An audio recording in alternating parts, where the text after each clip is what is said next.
Hello friends, एक बार फिर से स्वागत है आपका बक्चेस क्लासेस की एक और नई वीडियो में।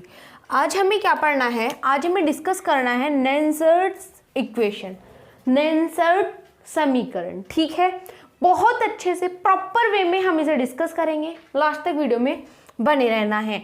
अब देखो, जो हमारे नेंसर्ट समीकरण है उसको समझने से पहले आपको ये जो इतनी सारी बातें लिखी हुई हैं एक एक करके अच्छे तरीके से समझनी होंगी, ताकि आपको जो नेंसर्ट समीकरण है उसमें कोई भी परेशानी ना आए। क्लियर? देखो, हमारा इलेक्ट्रोकेमिस्ट्री चल रहा था, ये बात आपको पता है। चैप्टर 3 है, लेक्चर नंबर 5 है। ओके, डेल्टा जी, यदि डेल्टा जी पॉजिटिव होता है तो वो क्या होता है? अस्वतः प्रक्रम। देखिए, इसके बारे में आप चैप्टर 5 में पढ़ेंगे, जो कि पढ़ाया जा चुका है। लिंक डिस्क्रिप्शन में है, वहां से जाके आप चेकआउट कर सकते हैं। अब देखो, डेल्टा जी, डेल्टा जी, जी का मतलब क्या होता है? गिब्स या गिब्स ऊर्जा। क्या होता है? गिब्स ऊर्जा होता है। और डेल्टा यदि लगा हुआ है यानी कि गिब्स ऊर्जा में परिवर्तन से रिलेटेड हम यहाँ पे बात कर रहे हैं। अब देखो फिर से, यानी कि ये जो डेल्टा जी है वो क्या बताएगा? गिब्स ऊर्जा में कितना परिवर्तन हो रहा है उसके बारे में डेल्टा जी हमारा बता रहा होता है। ओके, यदि डेल्टा जी ये पॉजिटिव आता है, ये सारी बातें बताई जाएंगी 5th चैप्टर में कि पॉजिटिव क्यों आता है। ठीक है, यहाँ पे सिर्फ आपको ये चीजें लर्न करनी है। डेल्टा जी यदि अस्वतः पॉजिटिव है तो उसका मतलब क्या होगा कि जो प्रक्रम है वो अस्वतः है। अस्वतः का मतलब क्या है कि जो हमारी प्रोसेस है वो हमें करानी पड़ेगी, स्वयं नहीं होने वाली। जैसे कि यदि हमारे पास में वो है, क्या बोलते हैं उसे? अगरबत्ती है। ठीक है, अगरबत्ती को हमने क्या किया? आग जलाई उसके अंदर। ठीक है, जब हमने उसके अंदर आग जलाई तो हमने एक वर्क किया। जब उसमें धुआं फैला, जब पूरे के पूरे रूम में जहाँ तक उसकी कैपेसिटी है वहाँ तक धुआं फैल जाएगा। जब पूरे के पूरे रूम में धुआं फैल जाता है तो क्या होता है? वो जो प्रक्रम हुआ वो स्वयं तो हो रहा है, हमने सिर्फ क्या किया था? माचिस जलाई, अगरबत्ती जलाई, धुआं खुद ही खुद पूरे वातावरण में फैल जाता है। ये क्या होगा? हमारा जो प्रक्रम है वो क्या होगा? स्वतः प्रक्रम होगा। कौन सा प्रक्रम होगा? स्वतः प्रक्रम होगा, जिसके अंदर जो डेल्टा जी है उसे हम क्या लेंगे? नेगेटिव ले रहे होंगे। इतनी बात समझ में आई? आगे देखिए, यदि हमें क्या करना हो, उस धुएं को फिर से इकट्ठा करके एक बोतल में इकट्ठा करना हो, या फिर उस धुएं को हमें एक बोतल में इकट्ठा करने के लिए या कलेक्ट करने के लिए क्या करना होगा? कुछ वर्क करना होगा। क्या वो आसानी से कलेक्ट हो जाएगा? जो ये इतना सारा धुआं फैला हुआ है, क्या ये इस बोतल में आसानी से आ जाएगा? नहीं आएगा। क्या करना होगा? वैक्यूम से, वैक्यूम पंप के द्वारा या फिर कोई और प्रोसेस हो सकती है, उसके द्वारा इसे भरना होगा। क्या करना पड़ेगा? हमें वर्क करना पड़ेगा। जब हमें यहाँ पे वर्क करना पड़ेगा, यानी कि प्रक्रम स्वतः नहीं है, स्वतः, जो स्वतः ना हो, ठीक है, तो वो क्या होगा? हमें फिर करना पड़ेगा उसमें वर्क करना पड़ेगा। तो उस चीज को डेल्टा जी क्या होगी? हमारी पॉजिटिव होगी। और जो हमारी अगरबत्ती है, ये मान लीजिए अगरबत्ती है, ठीक है, ये इसके ऊपर लेयर है, ये यदि अगरबत्ती है और जब ये जली हुई नहीं है तो क्या है? साम्यावस्था। यानी कि साम्यावस्था, यदि डेल्टा जी इक्वल टू 0 है तो कंडीशंस क्या होंगी? साम्यावस्था की होंगी। क्या होंगी कंडीशंस? साम्यावस्था की होंगी। आगे देखिए, यदि ई सेल यदि हमारा पॉजिटिव आता है, यानी कि पॉजिटिव का मतलब क्या होता है? 0 से बड़ा। पॉजिटिव यानी कि 1 भी है तो वो 0 से बड़ा है, यदि -1 है वो 0 से छोटा है। यदि वो पॉजिटिव आता है तो उसका मतलब क्या है कि जो हमारा जो सेल है वो क्या है? डिस्चार्ज है, वो चार्ज नहीं है, बीता हुआ है। इतनी बात समझ में आई? आगे देखिए, ठीक है, यदि ई सेल इक्वल टू हमारा क्या है? 0 है, यानी कि जो वो है हमारा सेल है वो साम्यावस्था पर है। साम्यावस्था पर का मतलब क्या होगा? यानी कि वो आधा बीता हुआ है या आधा चार्ज है, कुछ आप ऐसे रिलेट कर सकते हैं। यानी कि जितनी उसकी एनर्जी बाहर जा रही है उतनी एनर्जी उसके अंदर भी है, तो वो कंडीशंस क्या हो जाएंगी? हमारी साम्यावस्था की हो जाएंगी। अब देखो, जो ई सेल है वो नेगेटिव है, यानी कि सेल चार्ज है। क्या है? सेल चार्ज है। क्लियर? अब देखो, सेल डिस्चार्ज क्यों है? यदि ये सेल है, ठीक है, पॉजिटिव और एक नेगेटिव, यदि ये एक सेल है, इसने क्या किया, अपनी एनर्जी किसी को ट्रांसफ़र की। जब इसने अपनी एनर्जी ट्रांसफ़र की तभी तो ये डिस्चार्ज हुआ होगा, तभी तो ये डिस्चार्ज हुआ होगा।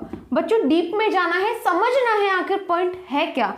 जब इसने अपनी एनर्जी किसी को दी, जब इस सेल ने अपनी एनर्जी यानी कि पॉजिटिव नेगेटिव या कुछ भी मान लीजिए, जब अपनी एनर्जी दे रहा है, जब ये कुछ देगा तभी तो डिस्चार्ज होगा। जब देता है तो क्या चार्ज आएगा, पॉजिटिव। उससे आप इसे रिलेट कर सकते हैं।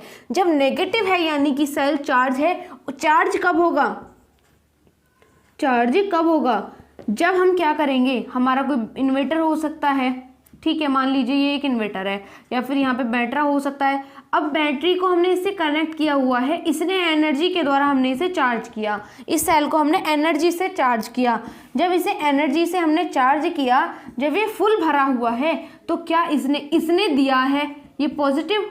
जब जो लेता है केमिस्ट्री में वो क्या होता है, नेगेटिव। जब सेल चार्ज है तो क्या है, उसने चार्ज लिया है। जब चार्ज लिया है तो क्या आ रहा है, उसके ऊपर नेगेटिव चार्ज आ रहा है। I hope it's clear. अब देखो साम्यावस्था में क्या होगा, जितना वो दे चुका है उतना वो ले चुका है, यानी कि जितना उसने दिया है उतना उसके पास में है। तो क्या कर देंगे, एक दूसरे को नेग्लेक्ट कर देंगे और क्या आ जाएगी, हमारी साम्यावस्था की कंडीशन आ जाएगी। क्लियर हुई बात, आगे चलें। इतनी बात समझ में आई है।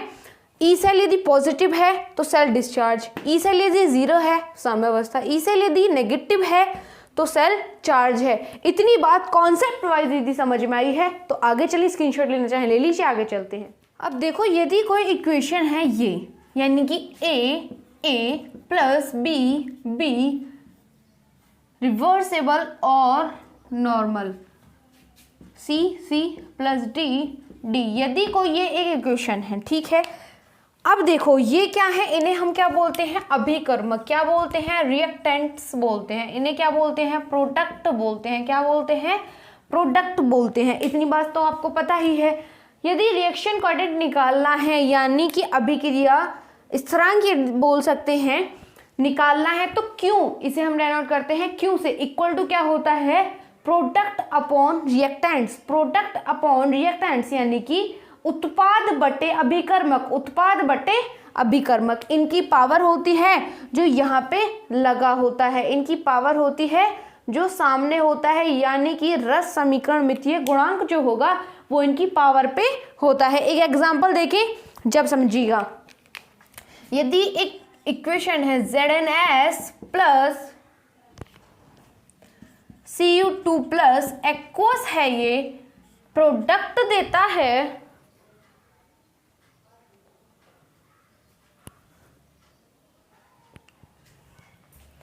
Zn2 प्लस Cu, ये हो जाता है हमारा एक्वस और ये क्या हो जाता है, सॉलिड। ठीक है, ये एक इक्वेशन है हमारी।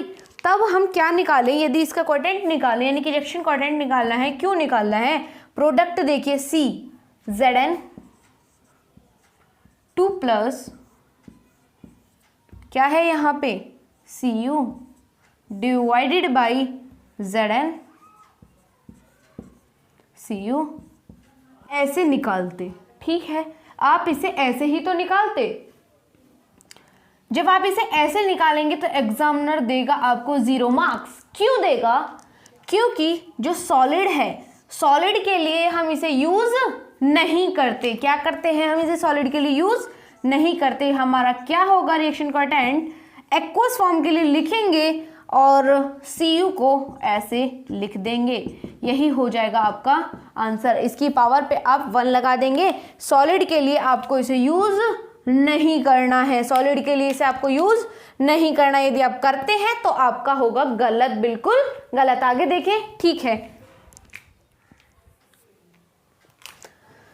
देखो अब हम ड्राइव करने वाले हैं नैनसर्ड इक्वेशन के बारे में। हम ये सारी बातें डिस्कस कर चुके हैं कि ये क्या होता है, ये क्या होता है, ये क्या है, ये क्या है, ये क्या है, ये क्या है, ये सारी चीज़ें हमें पता है। फिर से देख लीजिए।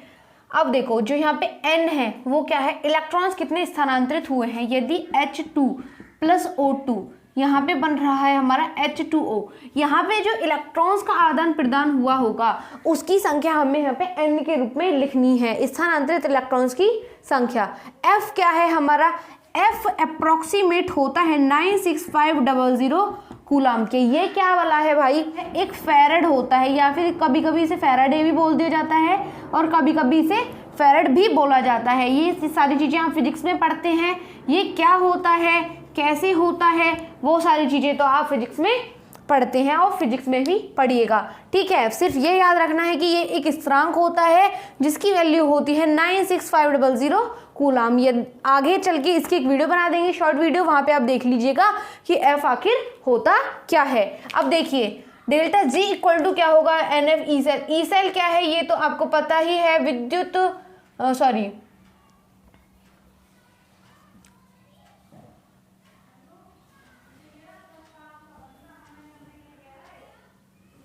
ये क्या है, हमारा सेल विभव है।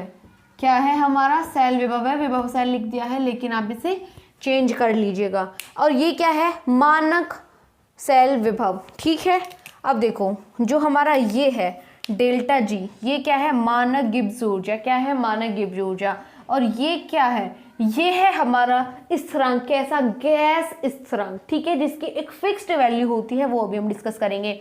और T क्या है, T है टेम्परेचर, यानी कि जिस टेम्परेचर पे ये जिस टेम्परेचर पे ये इक्वेशन हो रही है या फिर ये रिएक्शन हो रही है वो टेम्परेचर आएगा यहाँ पे। और ये क्या है, लॉग है, लॉग की पावर मतलब लॉग बेस ई है। और ये क्यों क्या है, क्यों है हमारा क्वोटिएंट, रिएक्शन क्वोटिएंट जो अभी हमने डिस्कस किया।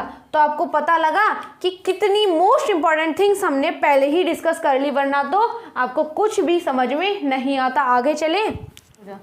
अब देखो ये तीनों जो इक्वेशंस हैं इनसे ड्राइव करना है हमें नेंसर्ट इक्वेशन को, ठीक है। अब देखो ये जो एक इक्वेशन दिख रही है आपको, ये वाली इक्वेशन, इस इक्वेशन में ये दोनों चीजें मिल रही हैं, यानी कि डेल्टा G नॉट मिल रहा है और डेल्टा G मिल रहा है। तो इसकी वैल्यूज क्या हम इसमें पुट नहीं कर सकते, ये इक्वल दिस वन, ये इक्वल दिस वन। तो लिखिएगा यहाँ पे क्या रखना है हमें, माइनस NF ई सेल रखना है। क्या रखना है, NF ई सेल को रखना है, क्लियर। अब डेल्टा G नॉट की जगह पे क्या रखना है, minus NF E not cell को रखना है, प्लस RT ln Q है ही, तो आप क्या रखेंगे, RT ln Q लिख देंगे। क्लियर हुई इतनी बात। अब देखो इस इक्वेशन में NF से हम क्या करेंगे, डिवाइड करेंगे। NF से दोनों ओर डिवाइड करने पर, भाग देने पर लिखेंगे आप, भाग देने पर। जहां इसमें भाग देते हैं तो ये क्या हो जाएगा, ई सेल हो जाएगा, डायरेक्ट लिख दे रही हूं, ई सेल हो जाएगा, वो भी कैसा, नेगेटिव ई सेल हो जाएगा।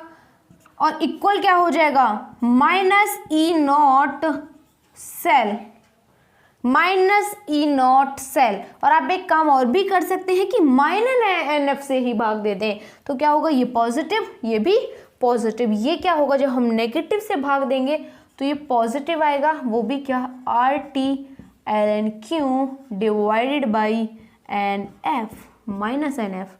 क्लियर। तो ये क्या हो जाएगा, यहाँ पे जो पॉजिटिव चार्ज है वो रिमूव होके नेगेटिव हो जाएगा। क्यों, जब हम नेगेटिव से भाग देंगे तो पॉजिटिव को, तो क्या हो जाता है, वो नेगेटिव हो जाता है। इस चीज को याद रखेंगे आप। ये क्या मिल गई हमें, एक इक्वेशन मिल गई for all conditions, for all conditions. ये आपको याद रखनी है, ये कहाँ से आई है ये भी आपको याद रखनी है।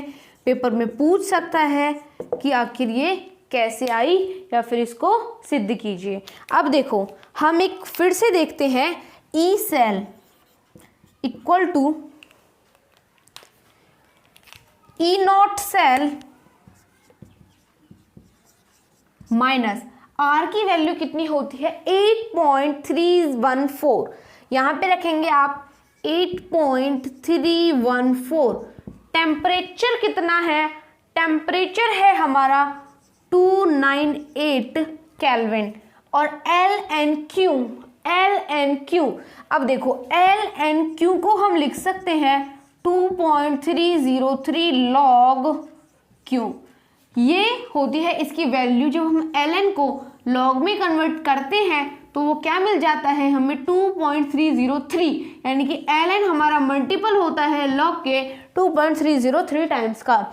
अब वो चीज़ आप यहाँ पे पुट करेंगे क्या पुट करेंगे 2.303 log Q।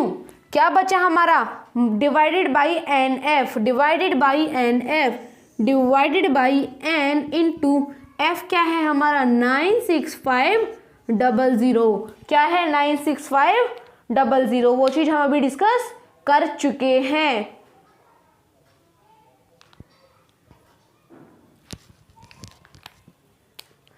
जब हम इसे सॉल्व करते हैं तो हमें एक डायरेक्ट वैल्यू मिल जाती है। इसको आप सॉल्व खुद कीजिएगा, बहुत टाइम लग जाएगा। E cell equal to 0.0591 log Q divided by N. ठीक है, ये वैल्यू हमें मिल चुकी है। इसे आप बोल सकते हैं log बेस 10, log बेस 10 यहाँ पे लिख देते हैं। कभी यहाँ ना दिख रहा हो, ई सेल इक्वल टू क्या है E not cell minus, sorry E not cell minus है यहाँ पे 0.0591 log base 10 Q divided by N, divided by N, divided by this one. ठीक है, आई होप आपको सारी बातें समझ में आई हैं। ये क्या है हमारी, ये है नैनसर्ट इक्वेशन। क्या है नैनसर्ट इक्वेशन, यही है आपकी नैनसर्ट इक्वेशन। आप इसको याद रखेंगे और आप इसको भी याद रखेंगे। क्यों? क्योंकि यदि एक ऐसी कंडीशन हुई जिसमें टेम्परेचर अलग हो तो आपको वहाँ पे वैल्यू पुट करनी होगी। यदि वो दाब मतलब जो आर है ये स्थिरांक है, ये पॉजिटिव सेम रहने वाला है, लेकिन आप फिर भी इसे याद रखेंगे क्योंकि आपको ये ड्राइव करवा सकता है। आई होप आपको सारी बातें समझ आई हो। फिर से देख लीजिए, delta G is equal to this one, this one, this one, ये सारी चीज़ें आपको पता है। ये सारी वैल्यूज यानी कि ये दोनों वैल्यूज इसमें पुट की हमने, put the values of equation first and second into third या इन थर्ड इक्वेशन। ठीक है, जब पुट किया तो ये सारी चीज़ें मिली, एनएफ से भाग दे दिया। क्या मिला यहाँ पे ई सेल एनएफ से एनएफ कट जाएगा, माइनस एनएफ से भाग दिया तो माइनस भी कट जाएगी, ये बचेगा E not cell equal to R T L N Q N F divided by. ठीक है, जब इसे हम सॉल्व करते हैं एफ की वैल्यू होती है 96500 और आर की वैल्यू कितनी होती है 8.314 होती है। टेम्परेचर हम 298 केल्विन लेके चल रहे हैं, यानी कि नॉर्मल टेम्परेचर लेके चल रहे हैं, नॉर्मल नहीं सॉरी मानक वाला। और 2 ln Q कितना होगा 2.303 log Q होता है। अब आप एक बार यहाँ पे देख लीजिए, कंफ्यूजन ना हो स्क्रीनशॉट ले लीजिएगा। 8.31 क्या था 4 था और टेम्परेचर कितना लिया है हमने 298 केल्विन लिया है। ठीक है, और ये चीज़ मैंने लिखवा दी, फिर से देख लीजिए। ln Q इक्वल टू क्या है 2.303 log बेस 10 कूलम। अब एक चीज़ और रह गई है कि फेरेड का मतलब क्या है 96500 कूलम। ये सारी बातें भी आप एक बार याद रखेंगे, ये सारी बातें भी आप याद रखेंगे। और आप इसे बोल सकते हैं 25 डिग्री सेल्सियस भी आप इसे बोल सकते हैं। आई होप आपको सारी की सारी बातें समझ आई हों। अब एक बात और कि यदि आपकी साम्यावस्था हो, क्या हो साम्यावस्था हो, तो इक्वेशन किस तरीके से हो जाती है वो अभी हम देख। साम्यावस्था होती है, आप पढ़ चुके हैं, ई सेल 0 होगा, डेल्टा जी 0 होगा, क्यू इक्वल टू के होता है। ये नया है कि क्यू को हम किसके इक्वल लेते हैं, के इक्वल लेते हैं। के क्या है यहाँ पे एक स्थिरांक ही है। कौन सा साम्य, वो क्या बोला था हमने, क्वाड्रेंट स्थिरांक या फिर क्वाड्रेंट रिएक्शन या रिएक्शन क्वाड्रेंट ही है। ठीक है, अब देखो जब हमारा ई सेल 0 है 0 रखेंगे, 0 equal to E not cell रखेंगे, clear, R T L N Q N F, ये चीज तो ये हो जाएगी। और इसमें यदि हम वैल्यू पुट करें, यानी कि नैनसर्ट इक्वेशन में यदि वैल्यू पुट करें तो ये क्या होगा हमारा 0 साम्यावस्था पर, E cell as it is रहेगा और ये क्या आ जाएगा 10। तो जब ये 0 यहाँ पे माइनस, इसे क्या हम इधर नहीं ला सकते, जब इसे या फिर इसे इधर ले जाओ तो ये क्या हो जाएगा E cell E not cell equal to 0.0591 log base 10 के डिवाइडेड बाई एन। ये हमें फॉर्मूला याद रखना है कि आपसे पूछ सकता है कि साम्यावस्था पर नेंसर्ट इक्वेशन की गणना कीजिए। तो आप ऐसे कर देंगे, पहले ये सारी चीजें करेंगे, उसके बाद क्या करेंगे आप ये वैल्यूज पुट करेंगे, यानी कि कंडीशंस होती हैं इसकी कैसे होती हैं वो सारी चीजें हम डिस्कस कर चुके हैं। यहाँ पे वैल्यूज पुट करेंगे, आपका सब कुछ हो जाएगा। ये आपको लर्न करना है, क्या करना है, लर्न करना है। अब एक बात और देखिए कि हम यहाँ पे भी तो कुछ चेंज कर सकते हैं। यदि हम इसे 0 पुट करते हैं, डेल्टा जी इक्वल टू 0, यानी कि गिब्स ऊर्जा के लिए भी आप यहाँ पे देख लीजिए कि गिब्स ऊर्जा के लिए ऐसा क्या होता है। क्या रख देंगे, RT/ln, क्यों की जगह पे आप क्या रखेंगे, के रखेंगे, क्यों की जगह पे क्या रखना है, के रखना है। इनकी वैल्यूज रखेंगे, delta G nought equal to क्या आ जाएगा, जब ये 0 है इसे इधर ले जाओ, क्या बचेगा, -RT/ln के बचेगा। R और T की वैल्यूज पुट करेंगे, आपको गिब्स ऊर्जा मिल जाएगी। कब मिलेगी, साम्यावस्था पर। कब, साम्यावस्था पर, साम्यावस्था पर।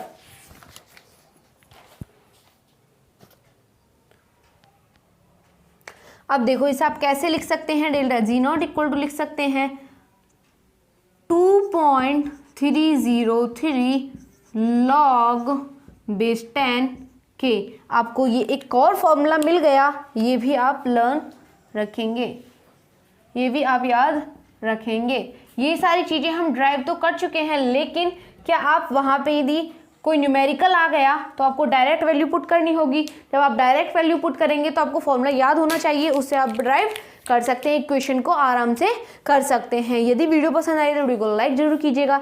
नीचे जो व्हाट्सएप नंबर शो हो रहे हैं वहाँ पे आप व्हाट्सएप करेंगे, आपको लिंक मिलेगा, वहाँ से जाके आप नोट्स को बाय कर सकते हैं। फिजिक्स और केमिस्ट्री के हैंड रिटन प्रॉपर नोट्स हैं। वीडियो पसंद है वीडियो को लाइक करें, चैनल को सब्सक्राइब किए बिना बिल्कुल भी मत जाइएगा और अपने फ्रेंड्स के साथ इस वीडियो को शेयर कीजिएगा, क्योंकि शेयरिंग इज केयरिंग। तब तक के लिए बाय बाय।